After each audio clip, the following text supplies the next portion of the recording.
Memórias de um Suicida é um livro com um título tanto quanto pesado, mas que traz lições sublimes e também demonstra todo o amor que Deus tem por cada um de seus filhos.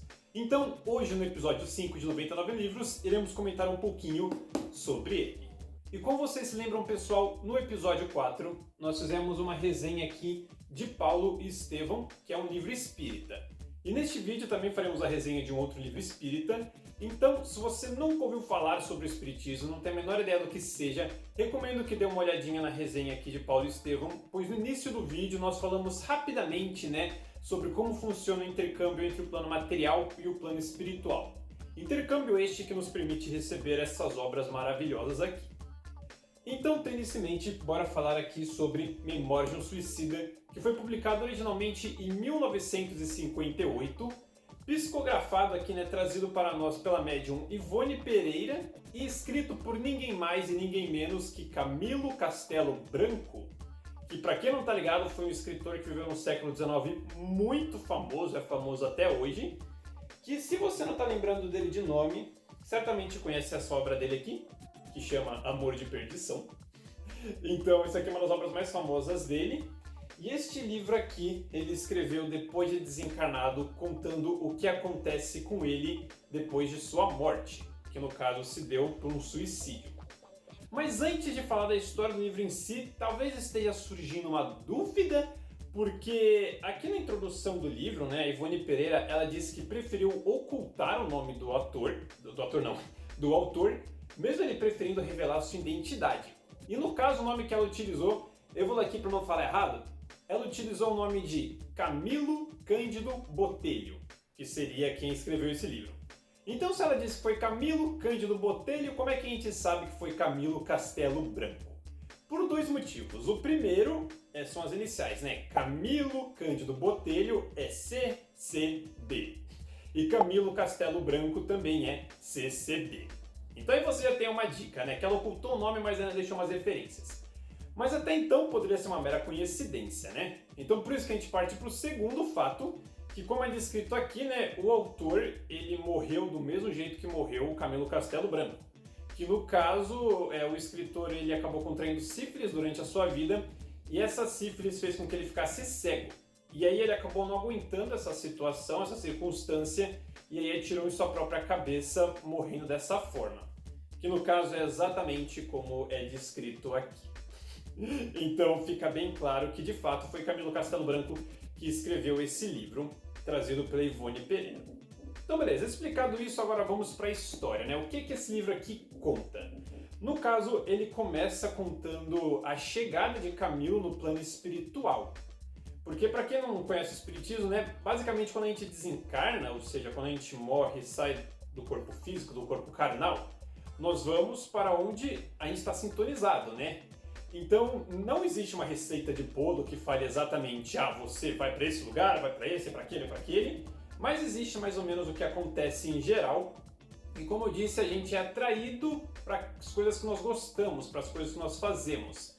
Então, se nós praticamos o bem, sempre procurando nos melhorar, vencer os nossos defeitos, ajudar o próximo, ao desencarnar nós seremos encaminhados para planos que são rodeados de pessoas como nós, que querem o bem do próximo, que trabalham pelo bem da humanidade, que vivem em lugares agradáveis.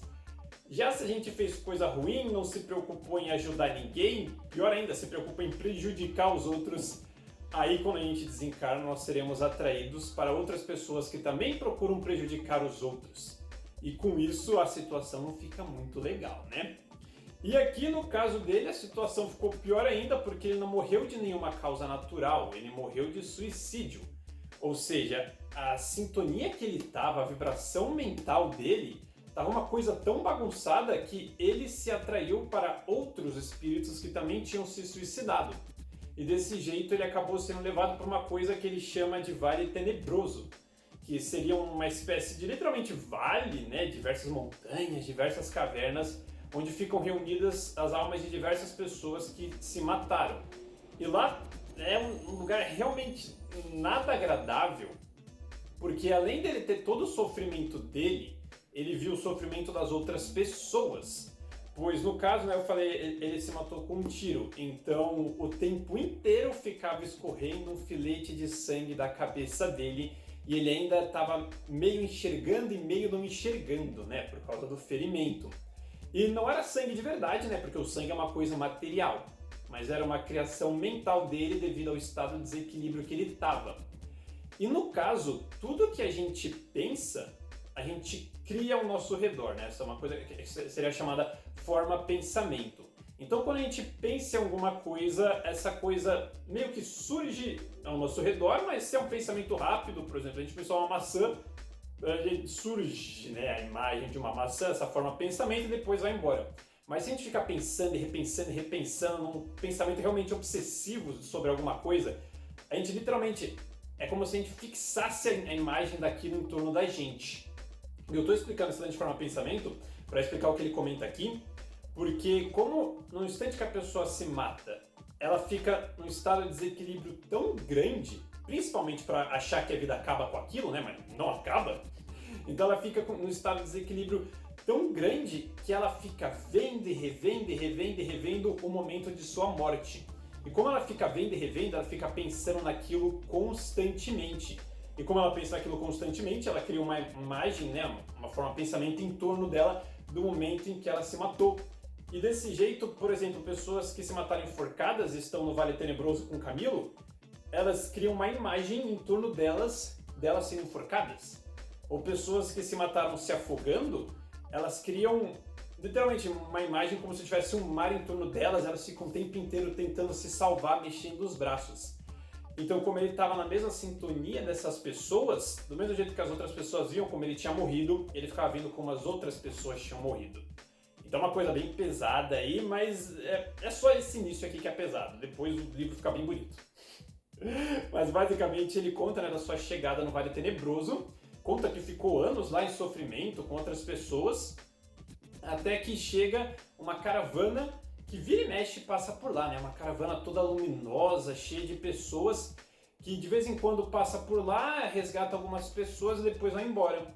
E depois ele descobre que essa caravana é formada pelos integrantes de uma coisa chamada Legião dos Servos de Maria.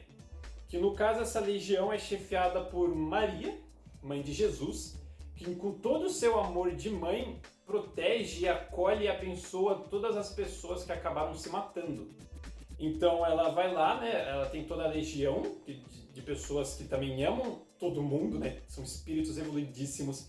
E essa legião de servos de Maria vai até esses vales tenebrosos resgatar as pessoas que já estão prontas, né? Seja porque surgiu um fiozinho de arrependimento nelas, seja porque elas conseguiram entrever alguma coisa do plano espiritual. Aí a caravana vai lá e resgata essas pessoas. Porque Maria ama todo mundo e, como diz, né? Maria passa à frente. Então essa legião é justamente a representação disso. Ela passa à frente e vai resgatar todas as almas que estão em sofrimento. E num belo dia, ele e alguns companheiros são resgatados por essa caravana e são encaminhados para um hospital, que é o Hospital de Maria. E aí lá começa toda a história, toda a aventura e trajetória da evolução dele. E aqui ele fala muita coisa, galera. Literalmente, esse livro aqui tem mais de 500 páginas. Então, galera, eu gostaria de falar tudo que esse livro fala, mas isso seria spoiler e aí a leitura não teria muita graça e também o vídeo ficaria gigante. Então eu vou focar aqui em alguns pontos, que eu acho que o ponto mais importante de ressaltar é o amor que Deus tem por cada um de nós. Então mesmo quando a gente passa a vida inteira fazendo coisa errada, Deus continua amando a gente, sempre fornecendo novas oportunidades para nos melhorarmos e irmos em busca de um futuro melhor. Então ele conta, né, que ele foi para o hospital, recebeu todo o tratamento necessário e depois que já estava um pouco mais estabilizado, ele começou a assistir palestras, né, falando de Jesus, da moral, dos seus ensinamentos e com isso já começou a restabelecer um pouco mais o equilíbrio. Também fala das oportunidades que ele tem, né, de se comunicar com os médiums, passar as mensagens, né, falar o que aconteceu com ele e até de outros trabalhos no plano espiritual que ele passa a colaborar dentro das suas limitações, né? Porque ele explica que ele queria trabalhar muito mais pelos outros, mas a sua condição de suicídio, o seu desequilíbrio mental não permitia isso. Então ele fala sobre esses trabalhos, fala sobre as consequências do suicídio, né? Porque tudo que você faz com o seu corpo físico é refletido no seu corpo espiritual, que seria o seu perispírito. Então o dano que a pessoa inflige no perispírito é como se mais ou menos fosse uma forma de bolo.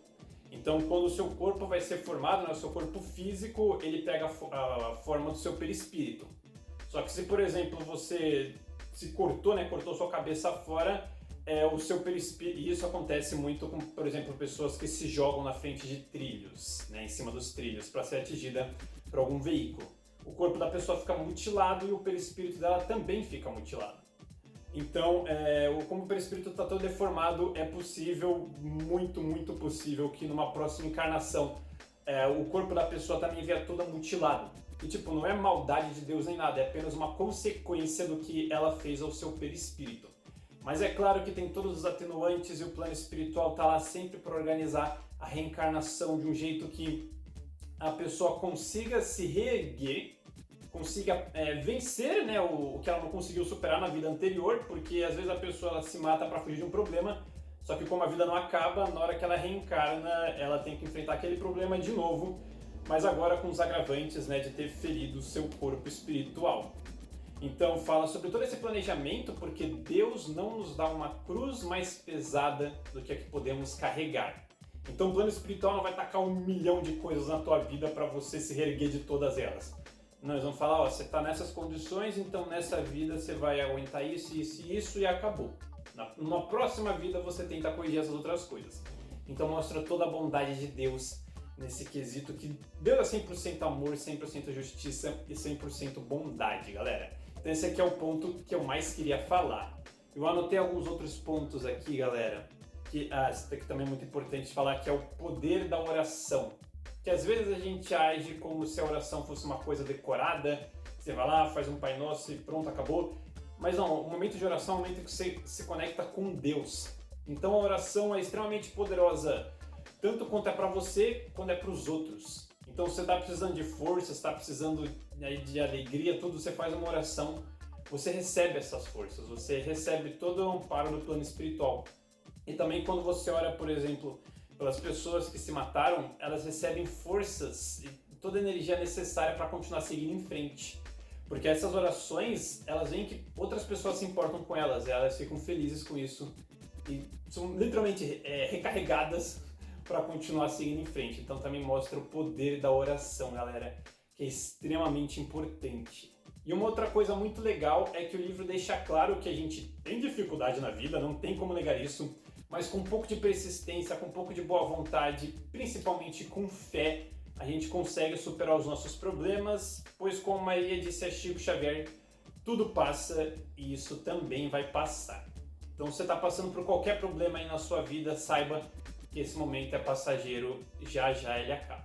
Tudo que Deus quer é que nós ajamos com fé e com isso ele consegue agir na nossa vida.